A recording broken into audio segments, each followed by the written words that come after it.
बर्फ का चमत्कार और गुफा का रहस्य।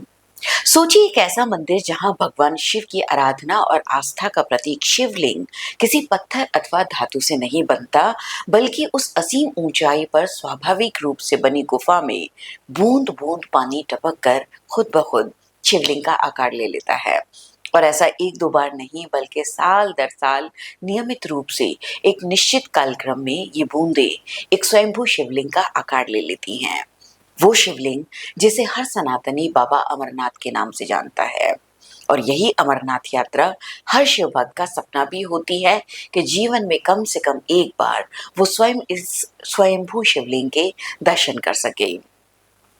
शायद यही वजह है कि अमरनाथ यात्रा पर जाने वाले श्रद्धालुओं की भीड़ साल दर साल बढ़ती ही जाती है। और उसी के साथ साथ जो बढ़ता जाता है वो है भगवान शिव के प्रति आस्था, समर्पण और विश्वास।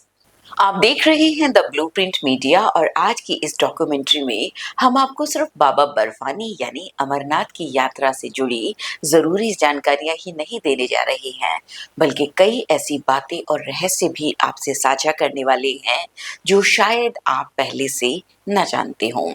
इसके लिए हमारे इस चैनल को सब्सक्राइब करना ना भूलें और इस वीडियो को अंत तक जरूर देखिएगा। साल भर बर्फीले पानी की बूंदों से टपकते पानी से बनता ये स्वयंभू शिवलिंग चंद्रमा की कलाओं के साथ साथ बढ़ता जाता है और फिर उसी घटती चंद्रकला के साथ घटता जाता है।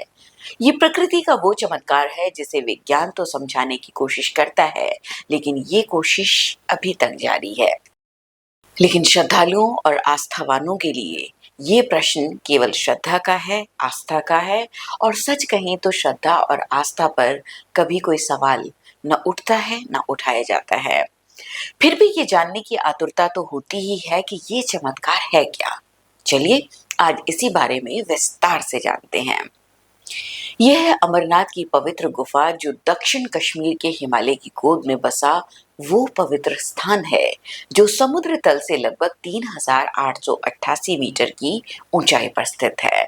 जम्मू और कश्मीर के अनंतनाग जिले में बर्फ से ढकी चोटियों और हिम नदों के बीच एक विशाल प्राकृतिक गुफा है। इस गुफा तक पहुंचने के लिए ना कोई आरामदायक सड़क है, ना कोई दूसरा सुविधाजनक रास्ता। अगर कोई रास्ता है तो बस ऐसा कि जिस पर केवल पैदल चला जा सकता है, और हर बढ़ते चढ़ते कदम के साथ मिलेगी खड़ी चढ़ाई, तेज हवाएं, ऑक्सीजन का घटता हुआ स्तर। फिर भी हर साल लाखों लोग इसी रास्ते पर तमाम कष्ट उठाते हुए भी खुशी खुशी न सिर्फ चलते हैं, बल्कि यहाँ तक आने के लिए मन्नतें मांगते हैं, कामना करते हैं। क्यों? क्योंकि यहाँ कुछ तो ऐसा है जो उन्हें इस पूरी पृथ्वी पर और कहीं नहीं मिलता। गुफा के अंदर पर्वत की पथरीली छत से गिरने वाली पानी की बूंदें जब जमती हैं तो एक अद्भुत आकृति बनाती हैं, एक स्वयंभू शिवलिंग। ये शिवलिंग पूरी तरह से बर्फ से बना होता है, इसीलिए इसे हिम शिवलिंग कहते हैं। और इसी कारण भगवान शिव के इस स्वरूप को लोग प्यार से बाबा बर्फानी भी कहते हैं।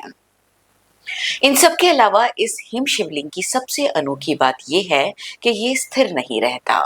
श्रावण मास में पूर्णिमा के आसपास ये अपने पूरे आकार में होता है और अमावस्या तक धीरे धीरे ये घटता जाता है।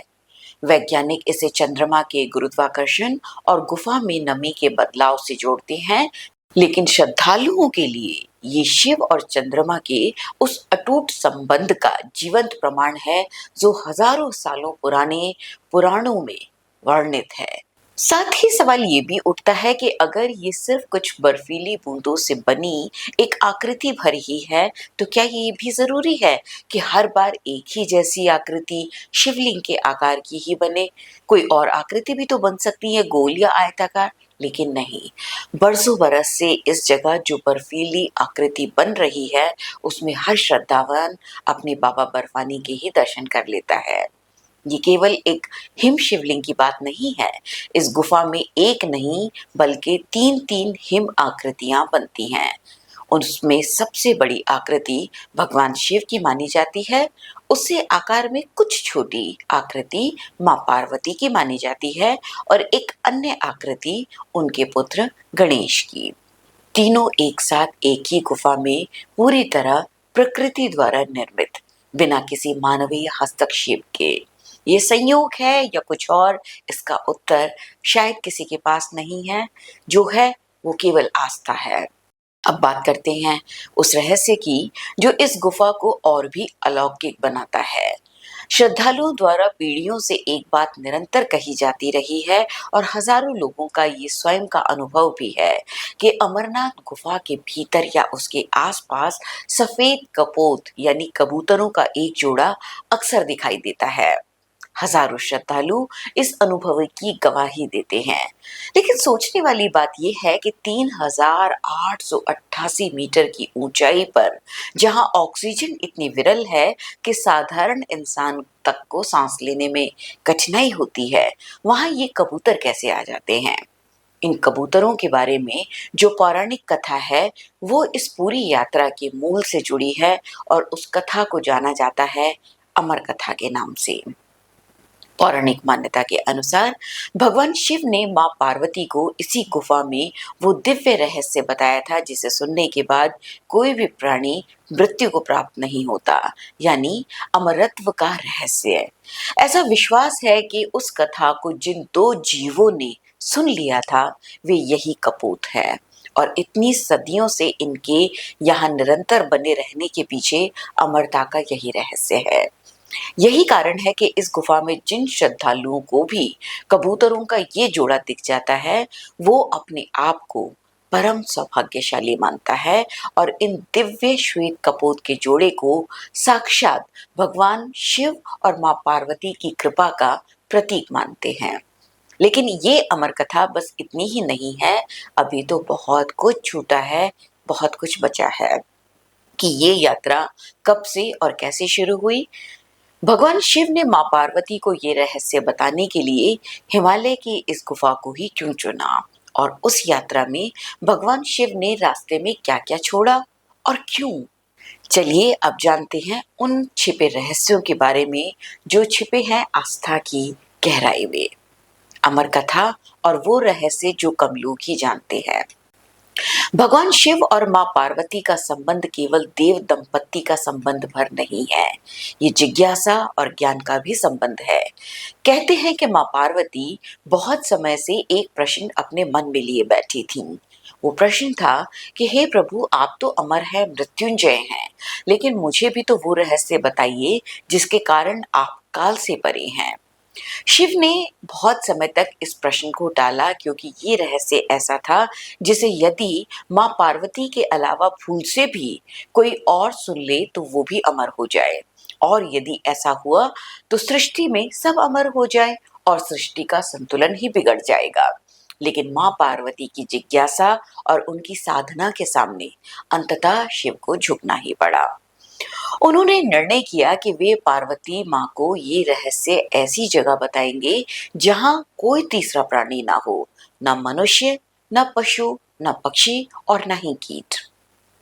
भगवान शिव ने उस स्थान के लिए हिमालय की वही गहरी गुफा चुनी जो आज अमरनाथ के नाम से जानी जाती है, और फिर शुरू हुई वो अविस्मरणीय यात्रा जिसके हर पड़ाव पर शिव अपने से जुड़ी चीजें एक एक करके छोड़ते गए और हर वस्तु के पीछे उसका अपना एक प्रतीक, अपना एक अर्थ है। पहला पड़ाव था पहलगांव। यहाँ भगवान शिव ने अपने प्रिय वाहन नंदी को छोड़ दिया। नंदी यानी भक्ति और वो समर्पण जो सांसारिक जगत से जुड़ा है, और इस दिव्य रहस्य को सुनने के लिए सबसे पहले सांसारिक मोह का त्याग जरूरी था। फिर चंदनवाड़ी पहुंचकर भगवान शिव ने अपनी जटाओं में विराजमान चंद्रमा को वहीं उतार दिया, क्योंकि चंद्रमा समय का प्रतीक है और जहां अमरत्व की कथा हो वहां समय की सत्ता समाप्त हो जाती है। शेषनाग की पवित्र झील पर पहुंचकर भगवान शिव ने अपने गले में लिपटे सर्पों को उतारा। सर्प मृत्यु के भय का प्रतीक है और जहां अमरत्व है वहां भय का कोई स्थान नहीं। महागुणास पर्वत पर उन्होंने पुत्र गणेश को विदा किया और अंत में पंचतरणी, वह स्थान जहां शिव ने पांचों तत्वों को यानी पंचभूत को भी त्याग दिया। पृथ्वी, जल, अग्नि, वायु, आकाश, सब कुछ पीछे छूट गया। अब शिव केवल शिव थे, निराकार, निर्विकार, अनंत, और उनके साथ थी केवल उनकी अर्धांगिनी मां पार्वती। गुफा के भीतर पहुंचकर भगवान शिव ने सबसे पहले एक विशाल अग्नि प्रज्वलित की ताकि गुफा में जो भी जीव हों वे बाहर चले जाएं। लेकिन उस समय गुफा के कोने में एक जगह पर दो कबूतरों के अंडे रखे हुए थे। वे अंडे वहीं के वहीं रह गए। जब भगवान शिव ने मां पार्वती को अमर कथा सुनानी शुरू की तो ठीक उसी समय उन अंडों से फूटकर दो कपोत शिशु भी धीरे धीरे बाहर निकल आए और उन्होंने भी वो संपूर्ण अमर कथा सुन ली। जिस रहस्य को केवल पार्वती के लिए कहा गया था वो उन दो प्राणियों तक भी पहुंच गया। इसलिए जिन श्रद्धालुओं को भी इन कपोतों के दर्शन हो जाते हैं वे अपने को सौभाग्यशाली और अपनी यात्रा को पूर्णतः संपूर्ण मानते हैं। अब बात करते हैं उस कथा की जो इससे भी पुरानी है और जिसे बहुत कम लोग जानते हैं।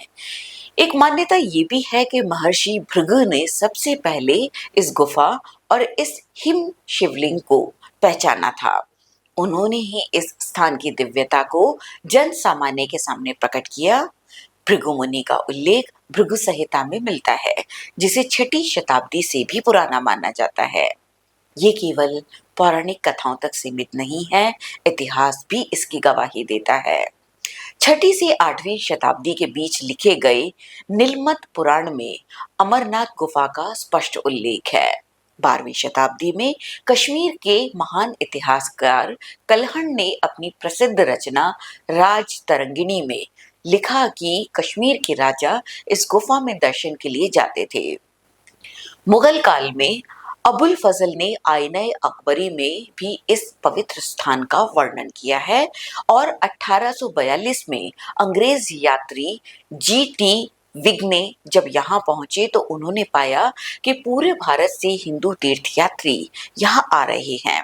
लेकिन सदियों से चली आ रही इस प्राचीन यात्रा से जुड़ा एक ऐसा प्रसंग भी है जो इसे केवल आस्था का प्रतीक ही नहीं बल्कि भारत की उस आत्मा का प्रतीक बना देता है जो हिंदू और मुसलमान दोनों को सांप्रदायिक सौहार्द के एक ही धागे में पिरो देती हैं। वो प्रसंग है एक गडरिये का और एक ऐसी परंपरा का जो आज भी जीवित है और जिसकी सच्चाई जानकर आप हैरान रह जाएंगे। एक गडरिया और सांप्रदायिक सौहार्द की अनोखी मिसाल। सदियों से सनातनी श्रद्धालुओं की आस्था का केंद्र रही ये बाबा बर्फानी की गुफा कुछ समय के लिए सामान्य लोगों की नजरों से ओझल भी हो गई थी। ऐसा क्यों हुआ ये रहस्य तो बाबा बर्फानी ही जाने, लेकिन ऐसा कहा जाता है कि इसी ओझलता और पुनः प्रकट होने से जुड़ी है कश्मीर के एक छोटे से गांव बटकोट के एक मुसलमान गडरिये की कहानी जिसका नाम था बूता मलिक। एक दिन पहाड़ों में अपनी बकरियां चराते हुए उसकी भेंट एक साधु से हुई। उस साधु ने उसे एक थैला सौंपा, कोयले से भरा हुआ। घर पहुंचकर जब बूता मलिक ने थैला खोला तो उसकी आंखें फटी की फटी रह गई। कोयला सोने में बदल चुका था। वो तुरंत उस साधु को धन्यवाद देने के लिए वापस दौड़ा, लेकिन साधु वहां नहीं था। उसकी जगह था एक रहस्यमयी पहाड़ी द्वार, उसके भीतर एक विशाल गुफा और उसके भीतर एक दिव्य हिम शिवलिंग जिसकी आभा से पूरी गुफा उस वक्त जगमगा रही थी। उस आभा से अभिभूत बूता मलिक ने वापस लौटकर सभी को उस दिव्य स्थान के बारे में बताया और एक बार फिर से ये वादियां बाबा बर्फानी की जय जयकार से गूंज उठी। इस कहानी की ऐतिहासिक सच्चाई क्या है ये जानना भी उतना ही जरूरी है। इतिहासकारों का एक वर्ग ये मानता है कि बूता मलिक की ये कहानी 20वीं शताब्दी में लोकप्रिय हुई और इसके अलग अलग संस्करणों में नाम भी अलग अलग हैं और तारीखें भी। एक दस्तावेज में वे 15वीं शताब्दी के हैं, दूसरे में 1850 के। ये एक प्रामाणिक लोक कथा है और ऐतिहासिक रूप से प्रामाणिक अभिलेखों में भी इसका उल्लेख कहीं कहीं मिलता है, कुछ जगहों पर नहीं भी मिलता। लेकिन इसका अर्थ ये नहीं है कि इस कथा का कोई मूल्य नहीं है। लोक कथाएं हमेशा दस्तावेजों में नहीं मिलती। दस्तावेजों में तो केवल वो मिलता है जो दर्ज किया जा सके। अनुभवों को भला कैसे दर्ज किया जा सकता है? वे तो पीढ़ी दर पीढ़ी एक मुंह से दूसरे मुंह तक पहुंचती जाती हैं और फिर किसी एक के अलौकिक अनूठे अनुभव से अपनी विश्वसनीयता और अस्तित्व पुख्ता करती जाती हैं। ऐसा ही इस कथा के साथ भी हुआ था। इस कथा के इर्द गिर्द जो अनूठी परंपरा विकसित हुई वो भी अपने आप में बहुत सुंदर है। बूता मलिक के वंशज आज भी कश्मीर में हैं। परंपरागत रूप से यात्रा शुरू होने के बाद पहला प्रसाद या चढ़ावा उन्हीं के परिवार को भेजा जाता था। ये एक प्रतीकात्मक कृत्य जो हिंदू मुस्लिम सौहार्द की जीती जागती मिसाल था। बूता मलिक परिवार के सदस्य आज भी श्रावण मास में मांस का सेवन नहीं करते। ये उनकी अपनी श्रद्धा है, उनकी अपनी आस्था का रूप। कुछ श्रद्धालु तो ये भी मानते हैं कि उनकी यात्रा तब तक अधूरी है जब तक वे उस मलिक परिवार के घर जाकर उनसे आशीर्वाद न ले लें। ये भारत का वो सांस्कृतिक रंग है जो दुनिया में और कहीं नहीं मिलता। साल 2000 में जब श्री अमरनाथ श्राइन बोर्ड का गठन हुआ तो यात्रा का प्रबंधन सरकारी स्तर पर आ गया और मलिक परिवार की ये पारंपरिक भूमिका धीरे धीरे सीमित होती चली गई, जो उनके लिए एक दुखद अनुभव रहा। लेकिन यात्रा की आत्मा नहीं बदली। आज भी इस मार्ग पर स्थानीय मुस्लिम परिवार टट्टू चलाते हैं, सामान ढोते हैं, भोजन परोसते हैं और श्रद्धालुओं की सेवा करते हैं। हिंदू तीर्थयात्री और मुसलमान सेवादार दोनों मिलकर इस यात्रा को संभव बनाते हैं। ये अमरनाथ यात्रा केवल बाबा बर्फानी का धाम नहीं, ये भारत की उत्साजी विरासत का भी प्रतीक है जिसे कोई बांट नहीं सका। इस यात्रा में दोनों ही समुदायों की परस्पर आस्था और सौहार्द आपस में गुथे हुए मिलते हैं। जिसे इंसान बांटना चाहे तो बांटे, ईश्वर ने तो किसी इंसान में कोई भेद रखा नहीं है। अब बात करते हैं इस यात्रा के संगठित इतिहास की। यात्रा प्राचीन काल से चलती आ रही थी, लेकिन इसे वार्षिक और व्यवस्थित रूप दिया डोगरा शासकों ने। महाराजा रणबीर सिंह के काल में ये यात्रा एक नियमित परंपरा बनी। साल 1934 में महाराजा हरि सिंह के समय यात्रा की व्यवस्था और मजबूत हुई, लेकिन साल 1947 में देश के विभाजन के उथल-पुथल में ये यात्रा कुछ समय के लिए थम गई। 1949 में सरदार वल्लभ भाई पटेल के हस्तक्षेप से ये यात्रा एक बार फिर आरंभ हुई और तब से आज तक ना बर्फीले तूफान इसे रोक सके, ना आतंकवाद और ना ही कोई और दूसरी प्राकृतिक विपदा। कभी ये यात्रा किसी पड़ाव पर विराम लेती है तो अगले ही क्षण दोगुनी गति से फिर प्रवाहमान हो जाती है, जैसे किसी आस्था का दरिया हो, और आस्था को रोकने की ताकत किसी में नहीं होती। अब सवाल ये उठता है कि ये यात्रा इतनी कठिन क्यों मानी जाती है? रास्ते कौन कौन से हैं, कितने दिन लगते हैं और यात्रा पर जाने से पहले क्या क्या जरूरी तैयारी करनी चाहिए? तो चलिए अब बात करते हैं इस महत्वपूर्ण हिस्से के बारे में।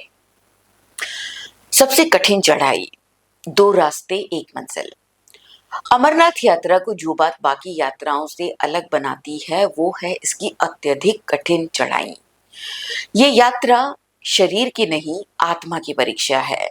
3888 मीटर की ऊंचाई पर जहां मैदानी इलाकों के मुकाबले ऑक्सीजन का स्तर काफी कम होता है, जहां मौसम एक पल में पलट सकता है, जहां रास्ते पथरीले और फिसलन भरे हैं, वहां लाखों लोग हर साल बाबा के दर्शन के लिए निकल पड़ते हैं।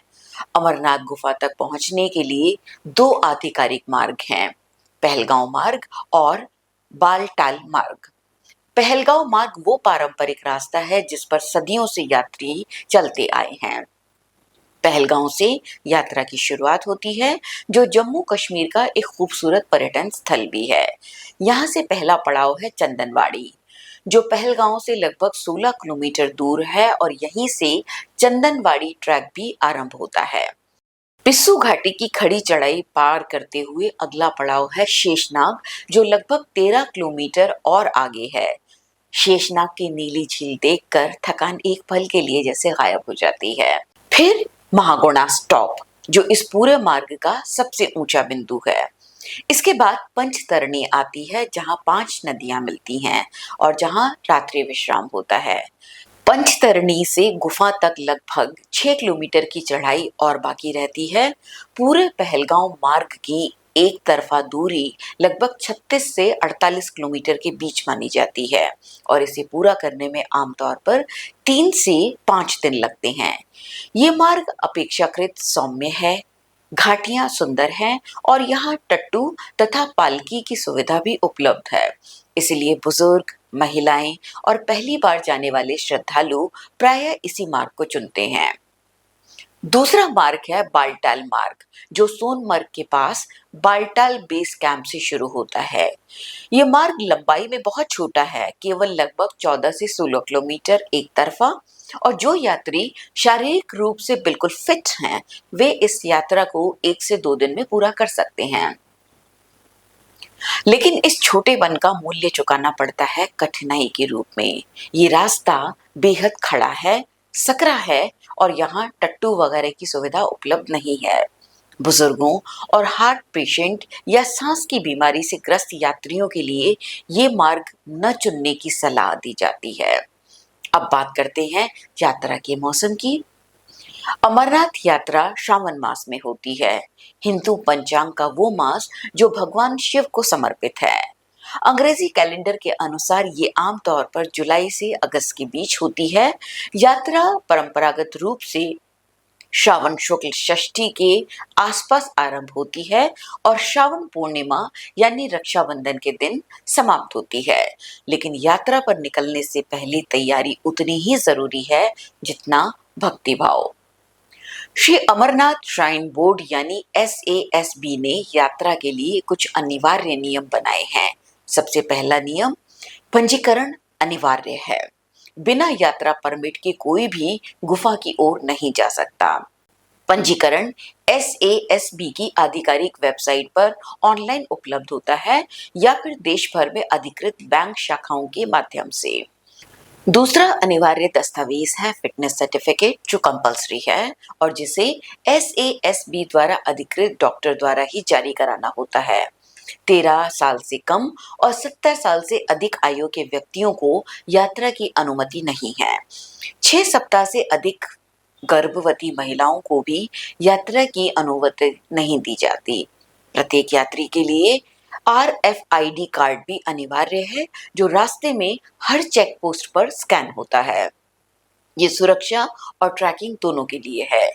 एक दिन में अधिकतम लगभग 15,000 यात्रियों को ही यात्रा की अनुमति होती है। श्राइन बोर्ड ये भी सलाह देता है कि यात्रा से कम 1 महीने पहले से रोजाना 4 से 5 किलोमीटर पैदल चलने का अभ्यास करें। ऊंचाई पर शरीर को ढलने में समय लगता है, इसे अक्लाइमेटाइजेशन कहते हैं। जो यात्री बिना तैयारी के सीधे ऊंचाई पर पहुंचते हैं, उन्हें सिर दर्द, उल्टी और सांस लेने में तकलीफ हो सकती है। रास्ते में SASB और सेना द्वारा चिकित्सा शिविर स्थापित किए जाते हैं, जहां ऑक्सीजन और प्राथमिक उपचार की व्यवस्था होती है। लेकिन बेहतर है कि ऐसी नौबत ही ना आए, क्योंकि तबीयत बिगड़ने पर बीच यात्रा से लौटना भी पड़ सकता है। इसीलिए फिटनेस की अनदेखी, और वो भी इस यात्रा पर, तो हरगिज ना करें। चलिए, अब इस यात्रा की शारीरिक और प्रशासनिक तैयारी तो समझ में आ गई, लेकिन वे गलतियां जो अधिकतर यात्री बार बार करते हैं और वे नियम जो एक आदर्श तीर्थ यात्री को अपने आप पालन करने चाहिए, उनके बारे में भी जान लेते हैं। आदर्श यात्रा के लिए भूलकर भी ना करें ये गलतियां। अमरनाथ यात्रा पर जाने वाले अधिकतर श्रद्धालु सचमुच आस्था के आधार पर ही इस यात्रा पर निकलते हैं, इसमें कोई संदेह नहीं। लेकिन भक्ति और शारीरिक शक्ति के साथ साथ मानसिक तैयारी भी चलनी चाहिए, और यही वो जगह है जहां अधिकतर लोग चूक जाते हैं। कुछ गलतियां ऐसी हैं जो बार बार होती हैं और जिनका परिणाम कभी कभी यात्रा अधूरी छोड़ने तक पहुंच जाता है। सबसे पहली और सबसे आम गलती है शारीरिक तैयारी को गंभीरता से न लेना। बहुत से यात्री ये सोचकर निकल पड़ते हैं कि बाबा की कृपा से सब हो जाएगा। निश्चित रूप से श्रद्धा का अपना बल होता है, लेकिन 3,888 मीटर की ऊंचाई पर पहुंचने के लिए शरीर को भी तैयार होना होता है। जो लोग यात्रा से पहले कोई शारीरिक अभ्यास नहीं करते या एक्सरसाइज वगैरह को इग्नोर करते हैं, वे रास्ते में थक कर बैठ जाते हैं या अल्टीट्यूड सिकनेस यानी ऊंचाई की बीमारी का शिकार हो जाते हैं। इससे बचने का एकमात्र उपाय है कम से कम 30 दिन पहले से रोजाना पैदल चलने का अभ्यास करें, वॉक रेगुलर करें। दूसरी बड़ी गलती है पंजीकरण को लापरवाही से लेना। कुछ यात्री अनऑथराइज जरियों से फिटनेस सर्टिफिकेट बनवा लेते हैं जो SASB द्वारा मान्यता प्राप्त नहीं होते और यात्रा मार्ग पर चेक पोस्ट पर उन्हें वापस लौटना पड़ता है। यात्रा परमिट और अनिवार्य स्वास्थ्य प्रमाण पत्र केवल अधिकृत चिकित्सकों से ही लें। RFID कार्ड हमेशा अपने पास रखें, ये आपकी सुरक्षा का सबसे महत्वपूर्ण साधन है। तीसरी गलती है अत्यधिक सामान ले जाना। बहुत से यात्री इतना भारी बैग लेकर चलते हैं कि पहले ही दिन उनकी पीठ और घुटने जवाब दे देते हैं। ऊंचाई पर हर किलोग्राम का बोझ दोगुना महसूस होता है। ऐसे में केवल जरूरी सामान ले जाएं। गर्म कपड़े, रेनकोट, पानी की बोतल, हल्का भोजन, दवाइयाँ और टॉर्च। चौथी गलती है मौसम को हल्के में लेना। कश्मीर की ऊंचाइयों पर मौसम बिना किसी चेतावनी के कभी भी बदल सकता है। सुबह धूप रहती है तो दोपहर में ओले या बर्फबारी तक शुरू हो जाती है। जो यात्री केवल एक पतली जैकेट लेकर जाते हैं वे रास्ते में ठंड से कांपते हुए मिल जाते हैं। ऊनी कपड़े, दस्ताने और मजबूत ट्रैकिंग शूज ये लग्जरी नहीं बल्कि कंपल्सरी हैं। सबसे दुखद पक्ष है तीर्थ यात्रियों द्वारा पर्यावरण के प्रति लापरवाही। अमरनाथ मार्ग पर प्लास्टिक की थैलियां, खाली बोतलें और कचरा फेंकना एक गंभीर समस्या है। ये वो पवित्र भूमि है जिसे करोड़ों लोग अपना आराध्य मानते हैं। इसे कूड़ेदान बनाना किसी भी दृष्टि से भला कहाँ उचित है। अब बात करते हैं उस यात्री की जो केवल नियमों का पालन ही नहीं करता बल्कि उन्हें अपने भीतर से सचमुच जीता है। एक आदर्श तीर्थयात्री की पहचान ये नहीं कि उसने परमिट बनवाया बल्कि ये है कि उसने यात्रा के हर पड़ाव को सम्मान दिया। वो कतार में धैर्य से खड़ा रहा, अपनी बारी की प्रतीक्षा करता हुआ, धक्का मुक्की नहीं करता।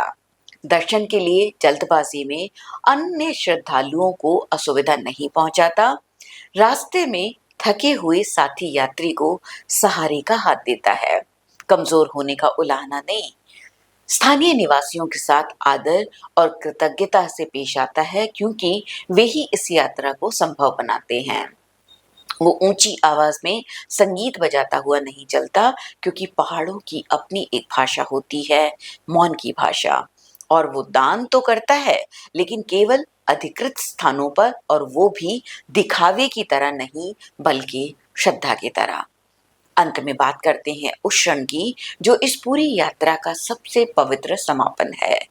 हर वर्ष श्रावणी पूर्णिमा यानी रक्षाबंधन के दिन जब यात्रा का समापन होता है, एक विशेष परंपरा निभाई जाती है।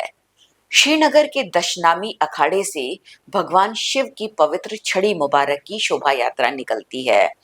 ये छड़ी जो भगवान शिव की प्रतीक मानी जाती है उसी मार्ग से होकर अमरनाथ गुफा तक पहुंचती है जिस मार्ग से लाखों श्रद्धालु जाते हैं। श्रावणी पूर्णिमा को गुफा के भीतर जब छड़ी मुबारक की पूजा होती है तब यात्रा अपने आध्यात्मिक अनुभव के चरम उत्कर्ष पर पहुंचती है। उस पल को, उस क्षण के अनुभव को भला कोई क्या ही शब्दों में कह पाएगा। जो लोग अमरनाथ जा चुके हैं वे एक बात जरूर कहते हैं कि लौटकर वे नहीं रह जाते जो जाते वक्त थे। कुछ बदल जाता है भीतर से। शायद यही अमर कथा का असली अर्थ है, मृत्यु से मुक्ति नहीं बल्कि उस भय से मुक्ति जो हमें जीते जी मारता रहता है।